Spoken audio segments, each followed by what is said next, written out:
I was sitting down with a fellow entrepreneur this week, and our conversation drifted towards ideas. Not just ideas in general, but idea generation specifically.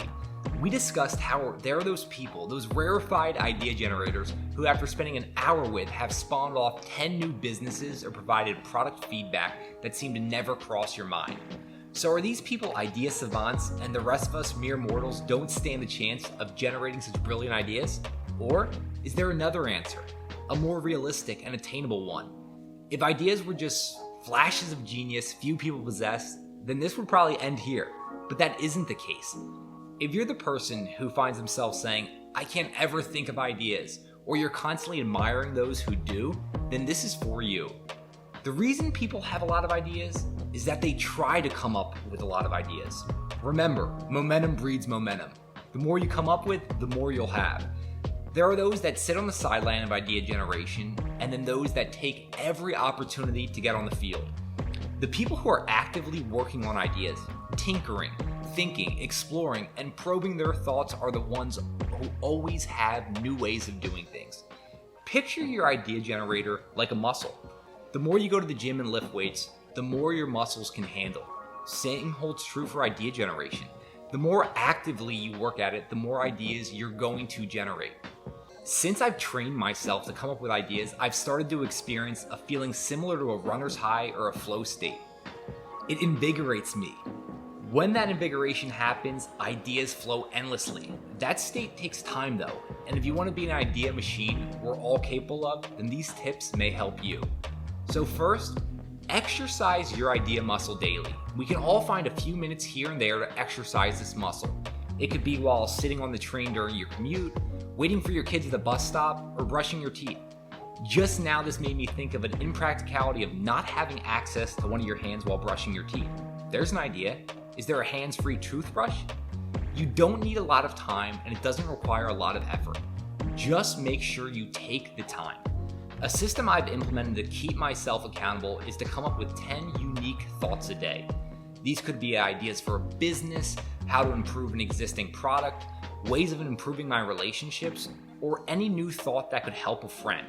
The key is coming up with 10 each day. Some days it's a struggle to come up with these 10. Other days I could fill a notebook with ideas. The key though, it's consistency. Every single day without fail, I make it a priority to get down these 10 ideas and get them down on paper. I've discovered that I do my best ideas and idea generation while reading in the morning. During this time, I control my environment as best I can.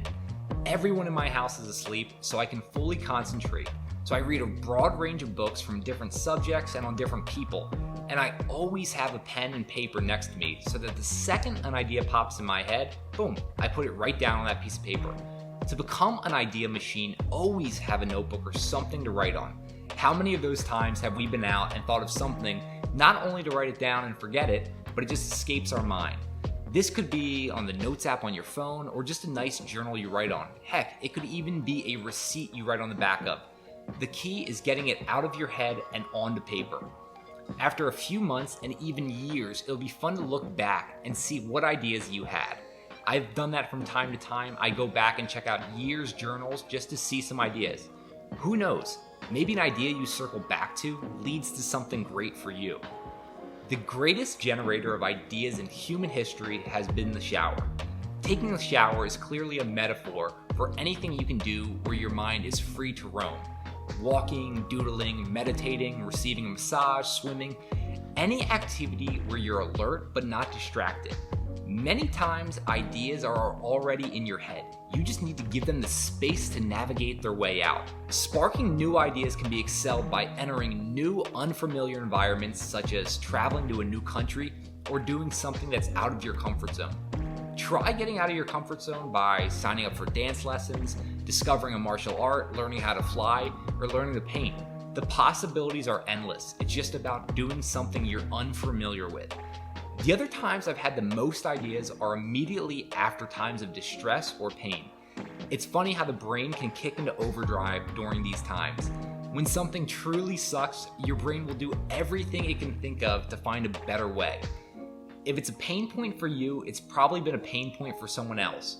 Right after the most difficult times in my life are when I've launched new businesses, had clearer thinking on investments, and improved my overall well-being the most. Dig into those moments of pain and discomfort and look for a better way. Another thing that's a key ingredient is your mindset. Your mindset is a key ingredient. Think of yourself as an idea generator. If your self-talk keeps saying you can never think of any ideas, then there's a good chance you won't. Know you're capable of coming up with countless ideas and countless good ideas. But don't expect your ideas to be good all the time. It takes thousands of bad ideas to uncover a few good ideas. Many great ideas are just iterations over time of terrible ideas. Don't let fear of bad ideas hold you back from uncovering something great. New ideas require social interaction as well. Ideas are generated quicker when you can bounce them off people with unique perspectives, so you need to find people with unique perspective. This also provides a feedback loop to help you iterate on your ideas. This is more for business startups, but it's also an essential component of an idea generation in general. For this, I spend a large portion of my morning and midday in isolation to read, to discover new thoughts, and then in the afternoon is when I go out and meet with new people, get different perspectives, and have other friends and family members poke holes in my ideas. Read broadly across various different subjects and topics. Doing this gives multiple perspectives on the same topic, opening your eyes to arguments you've never heard of. Remember, reading books is an asymmetric risk. It could cost me $20 for a new book, but the knowledge and wisdom you can develop from that can be incalculable. Fascinating books have stretched my mind. Remember, knowledge is compounding. There are books that when I first opened, I barely took anything away from. Then years went by and I learned in other disciplines, and all of a sudden, it unlocked knowledge in that old book. Life presents a never-ending option of potential doors to open. Reading just supplies more of those keys on your keychain to unlock those doors. Think of all the doors you'll never go through without those keys. One of the quotes I love is, "If you only read the books that everyone else is reading, you can only think what everyone else is thinking." So guys, you have the playbook. Now it's up to you to start becoming an idea machine.